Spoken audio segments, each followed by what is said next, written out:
Hey, what's going on, everybody? Welcome back to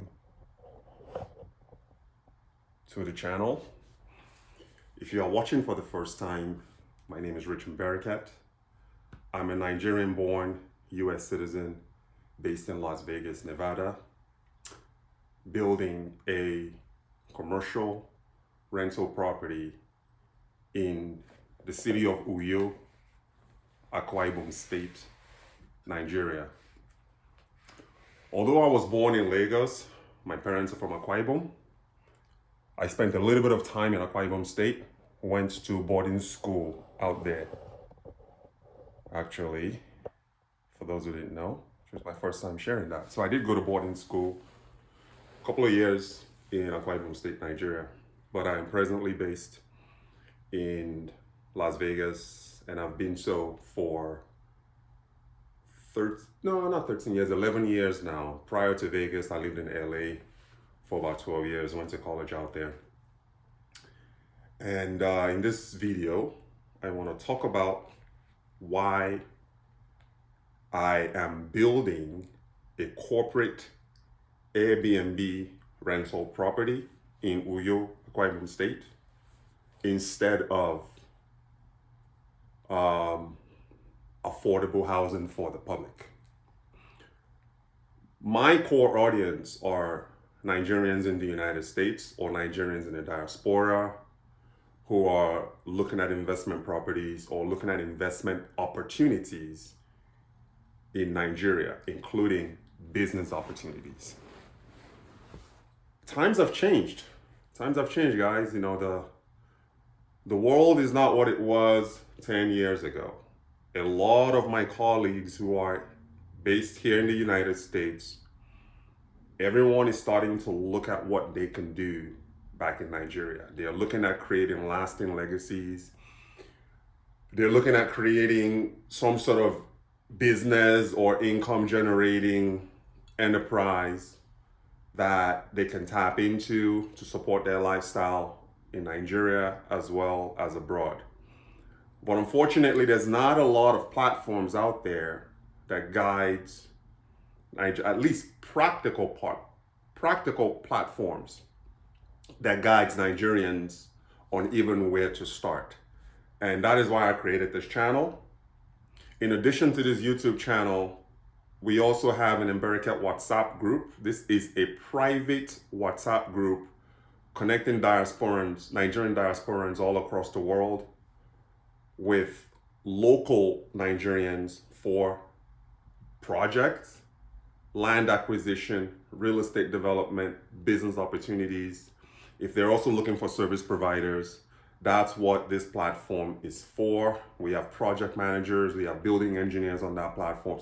We have sourcing agents that can help you source products, made in Nigeria goods that you can import abroad and sell on platforms like Amazon and your own website, which is what we do as well. We are in that manufacturing, production, import-export space where we focus on bringing in high quality made in Nigeria goods, marketed under the Embericat brand. Right now we are focusing on spices and seasonings, and you can check them out at embericat.com. So back to the original topic of the day. As a builder or a prospective entrepreneur looking at market entry strategies in Nigeria, you're gonna come to a point where you have to make a decision on what it is that you want to do. So if you have land that you are looking to develop, you're gonna have to come to a decision on whether you want to use that land for commercial development or for principal private development, meaning building your own private residence. And that is all fine and dandy. Or you can do both. You can do a combination of both. That is all fine and dandy, but what I advise people that I talk to is, if you have a land in a choice part of town like we do in Akwa Ibom State, you should really consider utilizing that land for commercial development. And I'll tell you why. I'll take it back. Thank you, babe. That's my wife. She just brought me some bagels and an omelet, which I'm going to get into once I'm done with this video.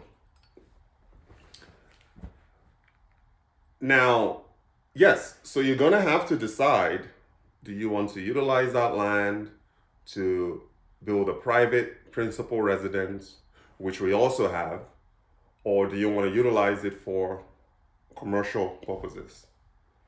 I always recommend using, if you can do both, that's fine. And by both, I mean what we're doing right now in Uyo, Akwa Ibom State. In the heart of the city, we have a piece of land and we are building 2 flats, bungalow, each unit 2 bedrooms, 2 baths, and a 1-car garage. The reason why we're doing that is because Uyo is 45 minutes from my village, where we have our principal residence. But there's gonna be some instances where I want to stay in the city so I can be closer to the action or closer to projects that I'm working on. I can block out my schedule around availability of that property, meaning I can block out the dates that I'm going to utilize the property so I don't have a guest in the next unit. I like privacy. I'm very, very big on privacy. Utilize the unit while I'm there, and then when I'm gone, open it back up for corporate and Airbnb rental. Now, how did I arrive at this idea of corporate Airbnb rental versus renting to traditional local renters in Nigeria? I used to travel quite a bit for the company that I worked for. I worked for one of the top companies in the United States at the time, and I was always on the road. I was in project management, and I basically lived out of my suitcase, staying at hotels with built-in kitchen where I can go to the grocery store and buy my own groceries and cook. And just that way I just maintain a healthy diet. That was what informed the idea, because initially we thought about going the long-term traditional rental route, where we would just rent to the locals for 2 years and collect the 600, 700, 800,000 naira a year that they pay. And this is like currently the going rate in Uyo, Akwa Ibom State. In my area, I'm pretty sure that I can get more, but it was just based on my business travels. I built, essentially, I am creating this property for someone like myself, a business traveler who just wants a place that's comfortable, and international, just to be niche. We can go broad here, but I want to tighten it up a little bit. Who is my audience? Who am I creating? Who am I building this property for? I looked at myself in the mirror. That's your audience. That is your target audience right there. An international business traveler that's just looking for a comfortable place to stay while he's working, a place with 24/7 energy, a place with high-speed Wi-Fi so I can connect with my family or connect with my colleagues and just have that uninterrupted working experience. That was who I'm creating this Uyo property for, because I've lived that life. I lived that life for 18 months. I was always on the road, always in airplanes, always in hotels, and it felt so good just knowing that when I check into these, here they call them short-term or long-term residences for business people. I can walk into my hotel unit. I have my bed there. I have my living area there. I have my bedroom there. my kitchen so I can make my own meals. That's sort of like what I wanted. I wanted to create that experience that I was going through for my guests. So that was what informed the decision to build a corporate Airbnb style experience for our guests. Based on this, it then transformed the way that the building was designed. So we knew that we wanted a bungalow. And another thing too is you gotta look at your finances and see what you can afford. Okay, you gotta look at your finances and see what you can afford. You can't build just to copy what other people are doing. You gotta have your own idea. But the most important thing is you have to know your audience. Who are you building for? If you're building your property for the masses, it's gonna shape the design that you design. If you're building it for international business travelers, it's also going to inform the kind of design that you put in place on the plot of land. So we decided, okay, we are gonna go with the international business travelers. Maybe even in addition to that, somebody that's coming into town with his or her family and they don't have a place to stay, they don't want to live in a hotel, and they don't want to stay with family members, but they want to stay in a place that feels just like home. Not necessarily home, but feels just like home. So as a result of identifying who my niche target is, then that started informing the kind of, and I also wanted something that was relatively easy to maintain as well. So we opted for a bungalow where we looked at our budget, we looked at our target audience, we looked at maintenance, something that's easy to maintain, that's going to be easy to power, easy to cool, and just easy to run from abroad where we are. So by doing that, we opted for a bungalow, streamlined design, knowing full well that the money that we eventually going to put into this design is going to go into the amenities.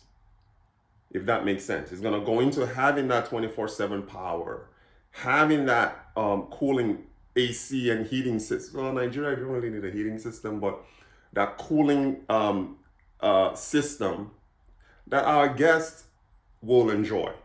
Okay.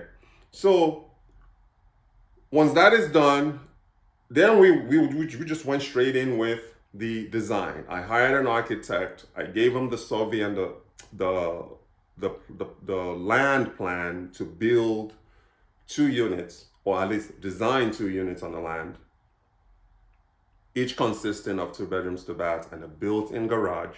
And I'm gonna say something about that garage shortly. And then additionally, in a separate area on the property, we're gonna build a business center. This is the quote unquote office space where the guests, if they don't feel like working in their units, can come out into this freestanding office space that's also gonna be equipped with Wi-Fi, internet, 24/7 energy, do their work, have a little bit of a courtyard area there where they can hang out and relax and just enjoy themselves. Okay. So once that was done, the architect who designed is an international architect. So now I had to get the blueprint or the design plan interpreted in Nigerian standards, but without changing any of the original international, what I call American standard design. So when I brought this to the attention of my architect in Nigeria, the first thing he said was, wow, we don't really get a lot of built-in garages in Nigeria. Mostly people use carports, okay? Instead of having this built-in garage, why not just do a basic carport where people can park their cars? And I said, no, I wasn't gonna do that because there's a reason why I wanted that built-in garage. I'm anticipating that my guests, they're gonna have a vehicle that they're gonna be using. Because now I'm thinking ahead. Nigeria is not always gonna be the way it is today. 10 years from now, 15 years from now, there will be car rental agencies in Nigeria, reputable and reliable car rental agencies in Nigeria. And I just wanted a place that felt like America where I could pull in. Remember again what I'm creating here. I wanted to create a home away from home for my guests. So yes, instead of having a freestanding carport, let them pull their rental car into the garage, close the garage door, walk into the unit, and relax. It's the same. I mean, my house in the village, we have a 2-car garage, built-in garage, where I know the feeling that I have of security when I pull into my garage, lock my door, and walk into my home. That is what I wanted to offer my guests and offer our clients. So we agreed that that was a very unique design, and we started and we moved forward. We are moving forward with it. So when you have a moment, look through my videos on my YouTube channel. You're gonna see the updates that I've been posting on the different stages that we are in the building process. So now, how much is it necessarily gonna cost you to do something like this? Remember, when you are looking into building storied buildings, you have to anticipate that you're going to pay more compared to building a bungalow. And the first thing you have to really hone down is, how much can I spend on this project? So we are anticipating spending roughly about $20,000 to $30,000 building this particular project. Why is it so low? Because I'm very hands-on, and I've been doing this for quite a while. I'm very hands-on, and I know the nuances of how building developments in Nigeria work. So for someone like me, who has that grassroots experience in building in Nigeria, who has a grassroots know-how of how procurement works in Nigeria, my building cost is going to be a lot lower than someone who doesn't have that same experience that I have, and the contacts that I have, and the network of developers and professional building engineers and project managers that I have. So my cost to build what I'm doing, if you were to compare apples to someone else, theirs might be a little bit higher.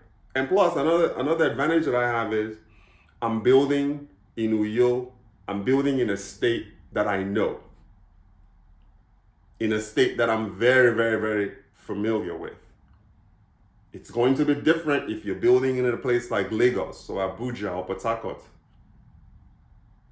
And if you're not as hands-on as I am, because I do travel to Nigeria quite regularly, once a year, to check on these projects. Okay? So another good tip I want to give you is, you don't have to build all at once. You have a general idea of what your building looks like. It's in the building plan. You have the 3D rendering. You have the visuals of what you're trying to accomplish. Now you take that and you break them down into chunks, into phases or stages. Stage 1, that's your foundation. Don't even think about the next stage. Just think about completing the foundation stage of excavating the ground, building it up to the DPC level. We're not even talking about doing the German floor, because that's another stage. Okay? So when you build it, and another thing that I want you to do is also invest in a reliable, trustworthy project manager on the ground. I'm talking to people who are abroad here. This is my audience. You are abroad looking at building in Nigeria. You have got to invest in somebody on the ground to serve as your eyes and ears. And that individual, as you phase out your projects, you are also compensating them on a per project basis. So you know, phase one is, okay, we're gonna do the foundation. Obviously, you already have a builder, an engineer that you're working with. So then that way, this engineer and your project manager are now partners, working together. That checks and balances. It's not an environment where the project manager is supervising the engineer or vice versa. They're both independent, and then they're both working for you. So by having that oversight of each other, you're able to have the checks and balances that you need to be able to move your projects forward. And as far as paying your contractors, I have a video about this. Go on the YouTube channel as well and search how I pay contractors. It's gonna give you a breakdown of the sort of like tiered payment structure agreement that I have with my contractors. So you also want to, anytime you agree on the phase, get the materials and labor costs for that phase only. Don't even think about the next phase. Start and finish phase one. Once that's buttoned up, look at your finances and see if you have reserves to continue phase two. And once you're done with phase one, your foundation takes about a month and a half, 2 months to complete, if that's the time you need. And that phase is completed. Obviously, you pay the project team for that phase, you pay your project manager for that phase for being your eyes and ears. And another thing too, you have got to be adamant about getting proof of work. The days of saying, I've done it, was done, those days are gone. You've got to be adamant. I mean, it's non-negotiable. You have to get proof of work. We have WhatsApp now. It's what my team does in Nigeria. They send me at the end of every day, I want to see what you did that day. I don't care if it's a video or if it's photographs or if it's a combination of both. I want to see what you've done that day. Send me something. And by doing that, you are able to then start catching little problems before they become big problems. You can make changes as you're going because you are seeing the work in progress. And I mean, it's what I do. It's going to be an inconvenience for you because you're dealing with the time difference. Right now in Vegas, I think it's like 9 hours. Nigeria is like 9 hours ahead of us.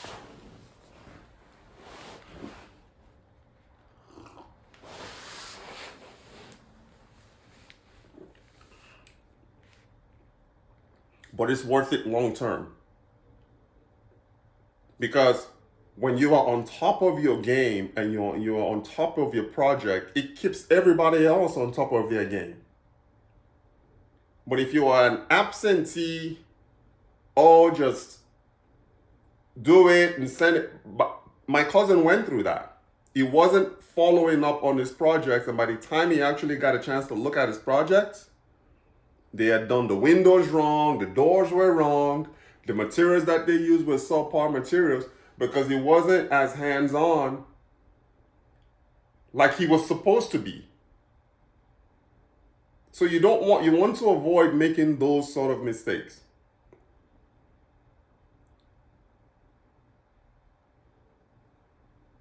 Okay? So you build in phases, and when you get to a point where the amount that you have budgeted is running a little bit low, you can finish that phase and stop. And give yourself a little bit of time to work. Because in America, we all work. Unlike what people think in Nigeria, that we just go and pluck money from the tree and we just have this unlimited funds. It's not like that. If you have to give yourself 3 months to work and save up, let's say you have $2,000 in the bank, $3,000 in the bank, reactivate that project. Go back and revisit that. Okay, this is where we left off of what is the next stage. Let's talk about the next. I'm talking about you discussing this with your team. And that is how you continue to build. In our case, we are at, there's just so many things that I did, from the water, getting the borehole installed and getting the gates installed, because I wanted to first and foremost secure the site. Before I even started doing any sort of construction, I had to secure the site first. It's one of the things you learn in lean project management. You want to be able to give your team all of the resources and space and freedom that they need to be able to do their best work. So yes, fence that property around. Put a barrier in front of the gate so people outside can see what's happening inside, or some sort of screen, which we have.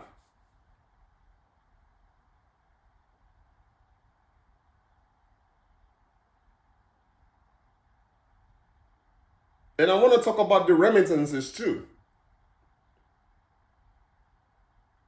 That is something that needs to be checked.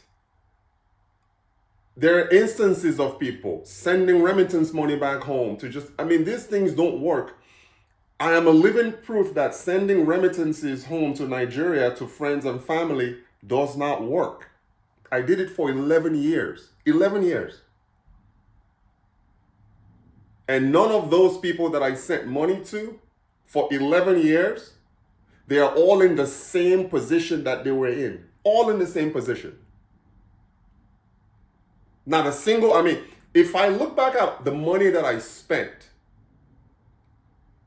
had I invested that money, I would be one of the top builders in Nigeria right now.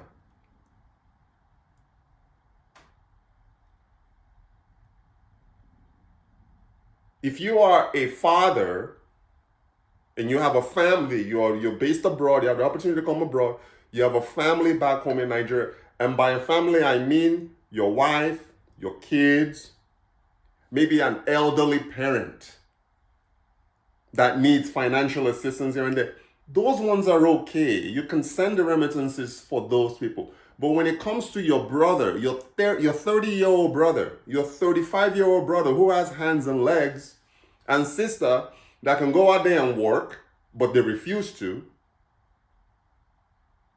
you sending remittances to people like that is a complete waste of money. Because the moment that you realize that it's a waste, you have dumped so much money on them that it's too late. And some people don't recover from that.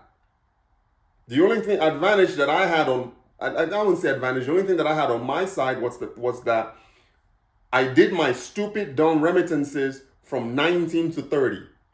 So for 11 years, when I was young, 19 years old to 30. So I had up from 30 to 46. I'm 46 years old now, to clean up that mess.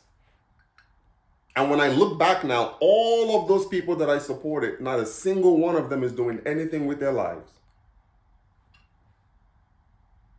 The minute you stop sending remittances to able-bodied Nigerians, you're going to see the change in your life. Because now you can use that money to invest in your commercial projects in Nigeria. And the more you do that, the more you keep doing it. $500 is a lot. Today's exchange rate is what? 1,700 naira to $1. $500 will give you 850,000 naira. A bag of cement now is 8,700 naira for a bag. 8,500 naira. You can buy 100 bags of cement in Nigeria with $500. Do you know what you can do with 100 bags of cement and a few trips of sand and granite chippings? You could lay out your own foundation with that. So you have to start thinking smart and thinking strategic. It is not your responsibility to build affordable housing. That's the government's responsibility. Instead, build an Airbnb, short-term corporate rental commercial property. Even if you have, in a calendar year, even if you have 50% occupancy and you're charging 50,000 naira a night, even at 50% occupancy, you can still recoup your investment in 10 years. Easy. Without having to worry about your property being damaged. With the locals who can't really appreciate design and architecture. I mean, the locals will damage your property. That is not your target audience. Let the government deal with the affordable housing, building mass housing for the locals. You are a business person. You are an entrepreneur. You are a for-profit, enterprising entrepreneur. You are not a charity case. You are not there to save Nigerians. You're not there to save the world. You're there to create opportunities. As you continue to build, what are you doing? You can now then start expanding. And as you expand, you are creating more jobs and contributing to the local economy for people who want to work.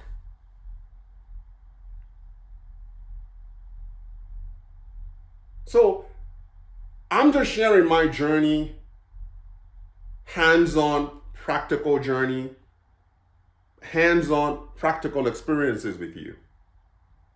And it's working. If it's working for me, I'm telling you, it can work for you if you have a plan and if you know what you're doing. It is not that hard to build in Nigeria if you know what you're doing. And that is why we have the Mberiket platform, our WhatsApp group. You get to mingle with other Nigerians abroad who are doing the exact same thing you're doing or want to do. You can't be cheated. One person can buy a bag of, I personally won't allow it because I am the moderator of the platform. And I see everything that happens on the platform. I'm telling you, become a part of the Mberiket Network WhatsApp group. I'll add a link in the description section. Subscribe to our YouTube channel to get videos like this. Real life, actionable content of people doing this. And not just lifting headlines and talking about things. We are actually in the trenches doing this work in Nigeria from the United States, where I am. And I document all of this for you to make your experiences a lot easier than mine was when I started. Because I didn't have that community.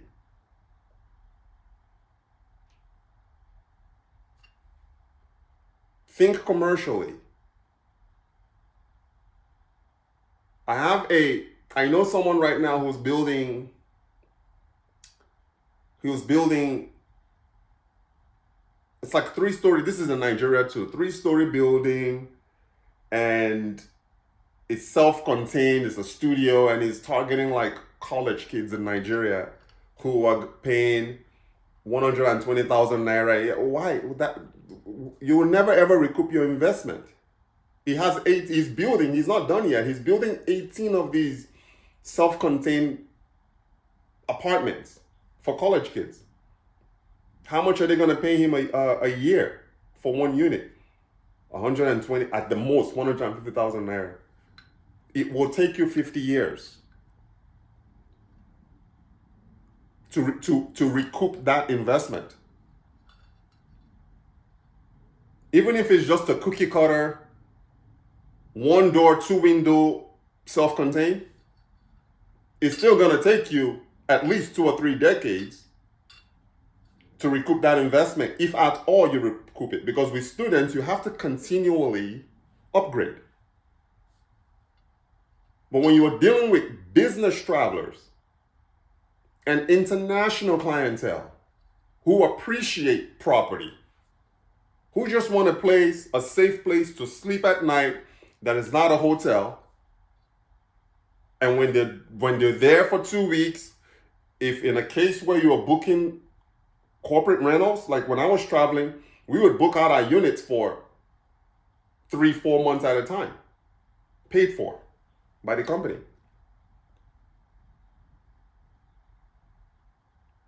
In that case, you are dealing with high net worth people. You are dealing with business professionals. You are dealing with corporations. And the better you get in your customer service and your amenities, they'll start recommending you.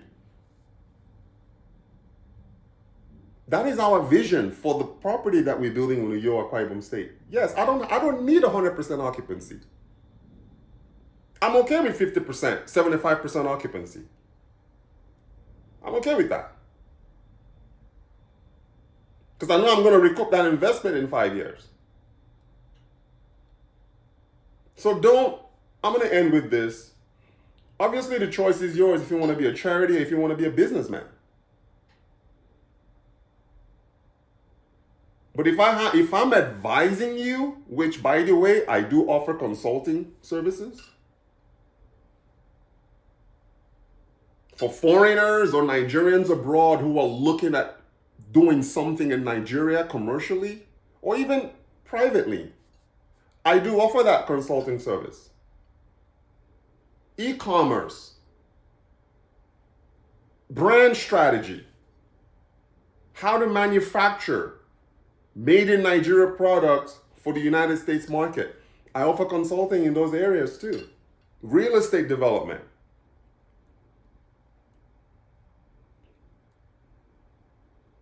So reach out to me if you need someone to guide you, or if you just want to bounce off ideas that you have that you want to effect in Nigeria. Feel free to reach out to me. My name is Rich Mbereke. Thank you guys for watching this video. And please do like, comment, and share. And if you have any questions whatsoever that I can answer, I will try my best to make a video and post it online. But yeah, continue to follow the platform. And like I mentioned before, join the Mbereke WhatsApp group where you can connect with other Nigerians abroad. Okay? I gotta run, guys. My breakfast is getting cold.